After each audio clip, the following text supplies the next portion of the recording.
Hi everyone, welcome back to the shop. So today we're talking about table saws. Now I want to mention real quick, this video is sponsored by Rikon Tools. They recently sent me this table saw I'm working on now and the bandsaw sitting behind the camera. I'll have a video out on that bandsaw before too long. I'm proud to be working with Rikon. They are a member of the Toolmasters Association through bpway.com. So if you are interested in Rikon tools, you can get them through my Toolmasters Association at a bit of a discount. Once I have a new table saw in the shop and I have it all tuned in, I do 5 essential things for every table saw that I bring in the shop that helps me work more efficiently. And today we're talking all about that.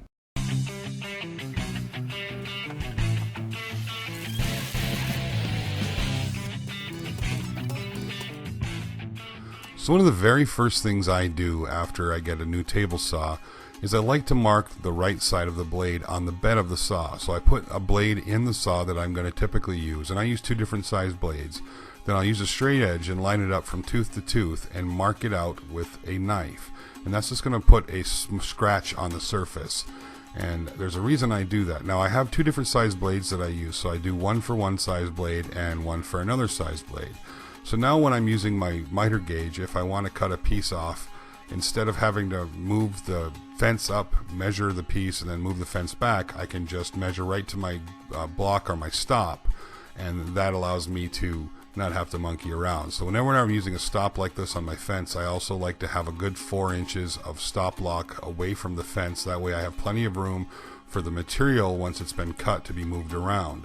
Now on the block, you'll notice there's a space underneath that, and that's so if there's debris or sawdust buildup when I'm pushing my block up against the piece, the debris will push underneath it and won't keep the block or the piece of material away from the stop block that I'm cutting, if that makes sense. Another thing I want to mention is you should always use your miter saw or miter gauge on the right side of the blade or the plate or the slot closest to the fence if you're cutting material that's larger. If you're cutting material that's smaller, then to use it on the opposite side of the blade. That's one thing that people do a lot where they kind of mess up, is they'll use the miter gauge on the left side of the blade when they really should be using it on the right side of the blade. So it's all, you have more control over it over there, and it's a better way to just use that material.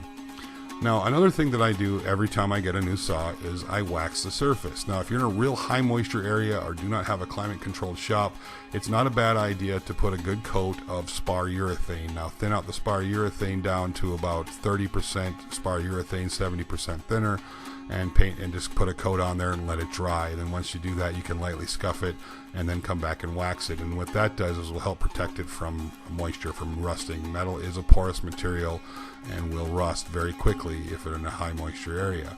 So once that's done, just wax the surface. Now I use Johnson's paste wax or Johnson's furniture wax to wax all the surfaces on my saw.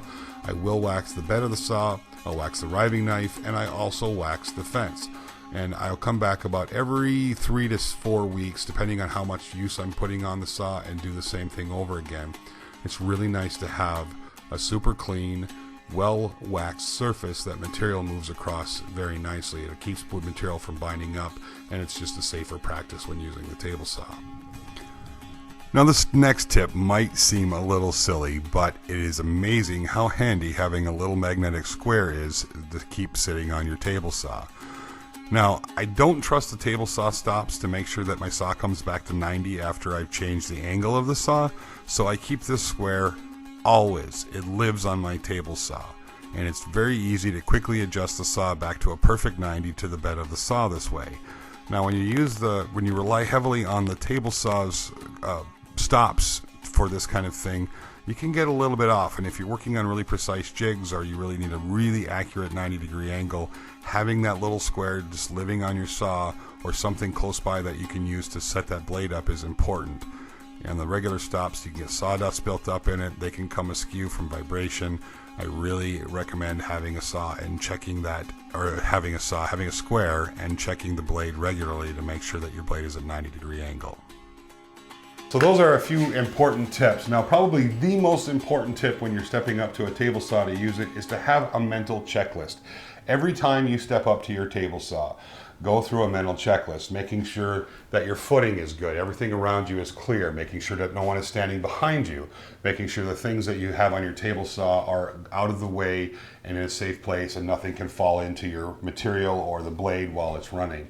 making sure your outfeed table is clear so when you're pushing something through, you don't have a piece of wood get stuck on something and bind up.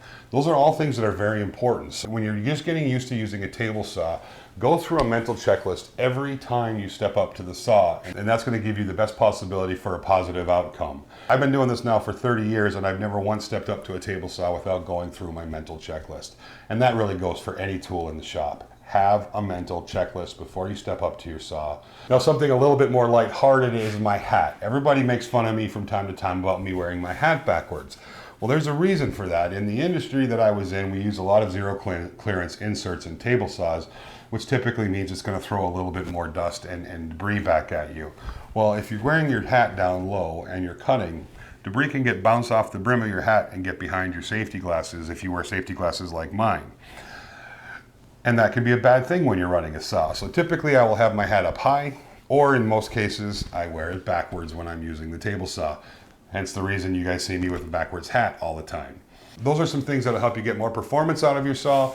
Those are some things that'll help you stay safe on the saw. And if you're just beginning, by all means, look around, take a good look at everything, and be careful about using the saw. They are dangerous machines, but you should not fear them. You should respect them. If you fear them, you can get yourself into trouble. Having a healthy respect for your saw, having your mental checklist, and knowing what's happening when you step up to that saw is going to make for a much better outcome and a lot longer life with all your fingers. Hey guys, thank you so much for watching today. I hope you enjoyed this video and I hope you learned something from it.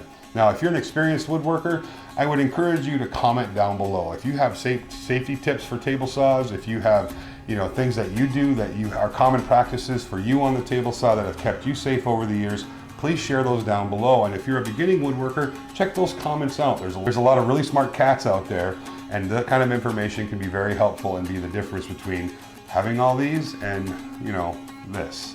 You never want to do that. So thank you for watching. Certainly appreciate your time, and we hope to see you soon.